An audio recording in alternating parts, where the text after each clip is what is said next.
Hello! So today we are going to play a bit fast and loose with this one because I do not have a script. I don't usually I have like bullet points usually. But yeah, fast and loose. Let's see how it goes. So this one is Princess Zelda's study from Breath of the Wild. When, she actually used it. If you've played the game, there's this part, where you go to the castle, and it's, like, destroyed. And, you can go to Princess Zelda's study and look at it. And it's pretty much, destroyed like the rest of the castle. But there is, like, one silent princess, which is the, flowers that I have on her shelf, to the left, the blue ones that look like lilies. Yeah, and there's just sort of one silent princess in the rubble, and that's kind of sad. But I thought that was a super cool, like, place, because it was like, you get Princess Zelda's diary and sort of like her thoughts and, her research, essentially. And I really wanted to draw it when she was, there and actually worked and lived in there. And so I went into the game itself and took a bunch of, like, screenshots on my Switch. And I looked at a bunch of references online, too. The references that I looked at online were mostly for Princess Zelda and, like, Link and what they wear, and sort of, like, those character designs, as well as designs for the flowers, for Silent Princess flowers, as well as, like, a couple of other plants. I think I have the Hyrule herb and hardy radish in like pots. And then I also have, different ancient cores, different books. I looked up, like, symbols for, like, the Zora and Twilight, Goron, all of those different things. And a lot of the sort of scribbles that are on pieces of paper are ones that I actually saw in her room. I just sort of made them whole pieces of paper instead of torn, and, added a couple more scribbles here and there. Yeah, and then this is the part where I was like, it doesn't have enough room to live, and there is, like, a ceiling that you can see in the game, and I wanted to have some light flowing in, like it was sunset, or, morning, and she'd been there all night, and Link fell asleep on the floor. Yeah, and so I wanted to have that sort of I guess narrative that, like, she's been working all night and Link fell asleep,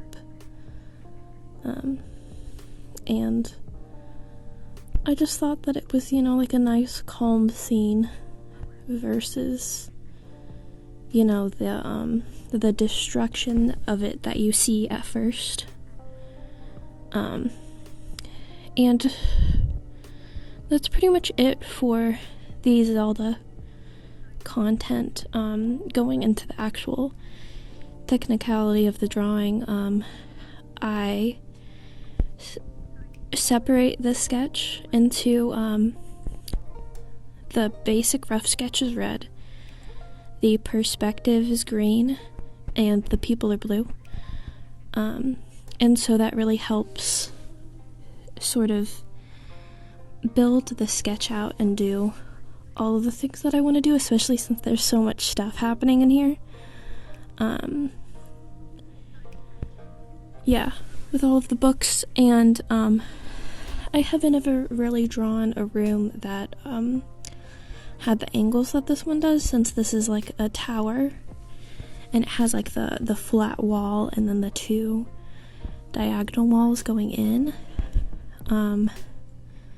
I had to sort of figure out how I wanted that to look. It does end up looking kind of lopsided, but I think I like it like that. Like, I think it's lopsided in a way where it doesn't look perfect, but it doesn't look off, because there's so many things going on.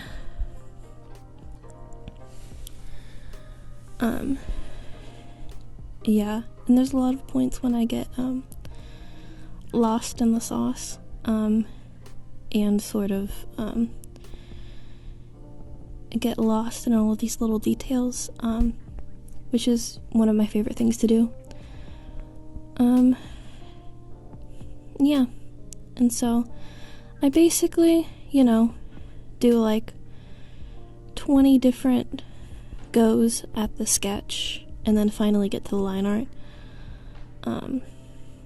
And I obviously felt like that area of the floor was empty, so I added like a map.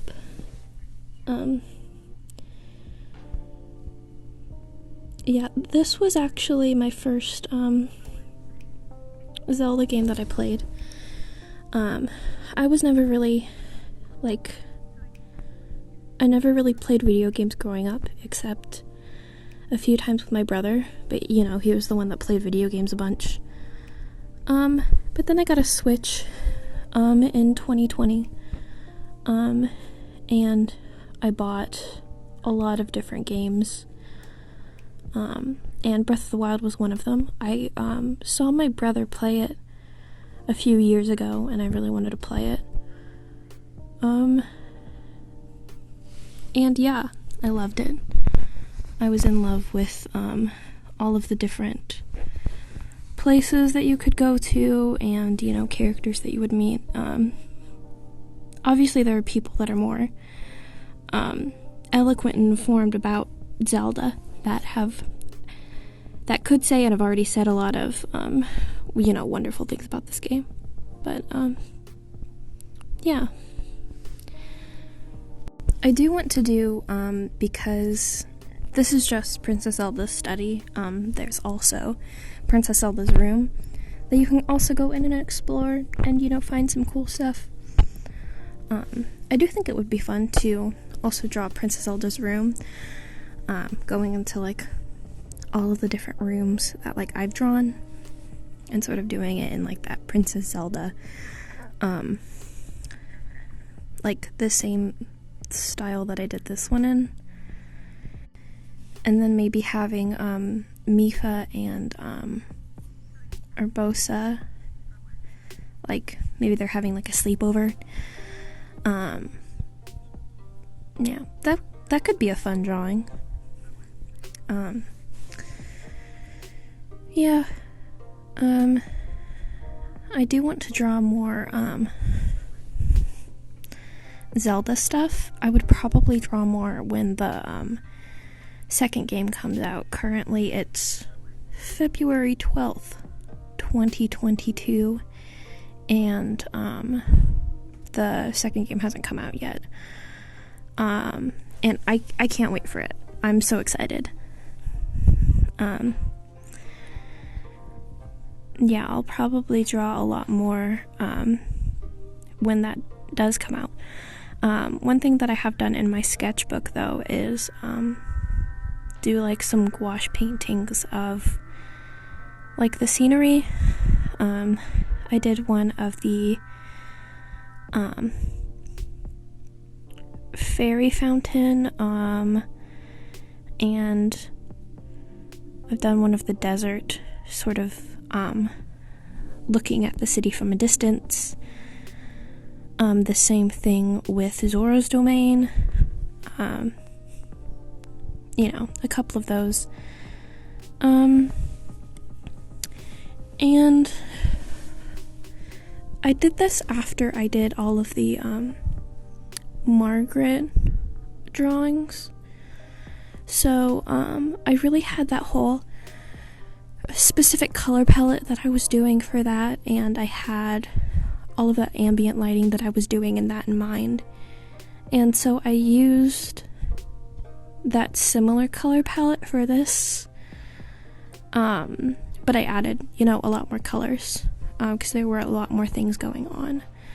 But I used that sort of same, I guess, value and saturation for the base colors, so then I could add all of that ambient light and like the different, like for the lighting coming from the window, I had that lighting, and then I did varying degrees of it in like color dodge. So like the beams of light were coming out.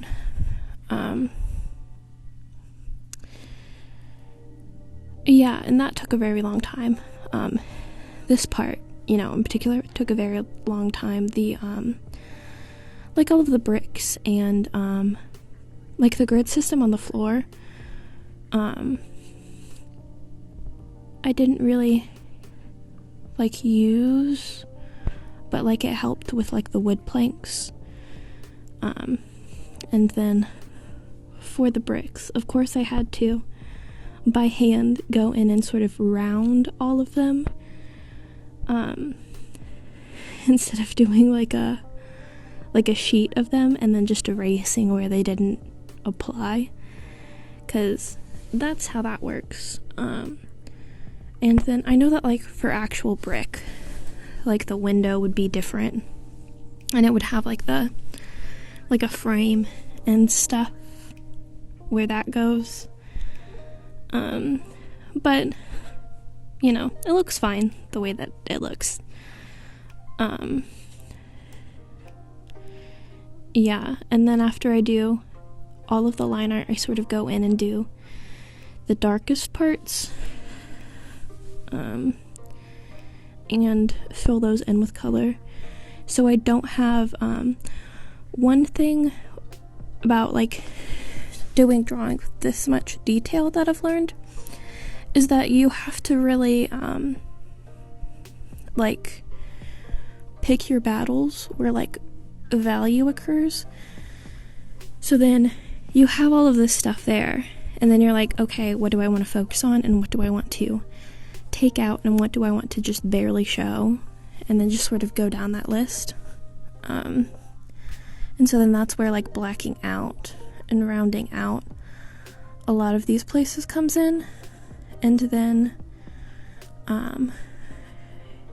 do all of the flat colors, and then just really push and pull the values until you get enough contrast to where like people's eyes don't like not know where to go. Because like for this one I would want them to sort of like follow that beam of light down, and focus on like Zelda in that like center area with Zelda and Link. Yeah, and I think I was able to succeed. You like focus on Zelda, and then you're like, Zelda, Link, and then you start searching around the photo and looking at all of the little things that are in there. And I really like it. I think it's really cool. I don't think I would, similar to like with the Sky Jackson Mighty 9 and all of that stuff, I'm really proud of it, and I'll like showcase it on my website and stuff, but obviously I wouldn't sell it or anything like that, because it's not mine, it's fan art of The Legend of Zelda. But I do think I want to make more of this with Princess Zelda's room, and maybe even like Hateno Village, where Link's house is. And maybe do a thing where, you know, Link's there making himself some food or something. Or, you know, sleeping, or has like a pile of weapons and then he's like putting particular ones on the wall. That would be funny if it's like, you know, he has the pile of weapons and he, being the incredible interior decorator that he is trying to figure out which ones to put on like the display stands that you're given when you decorate the house, and he's just like trying to decide which ones to put in there. That would be really funny. You're hearing me plan out an illustration in real time.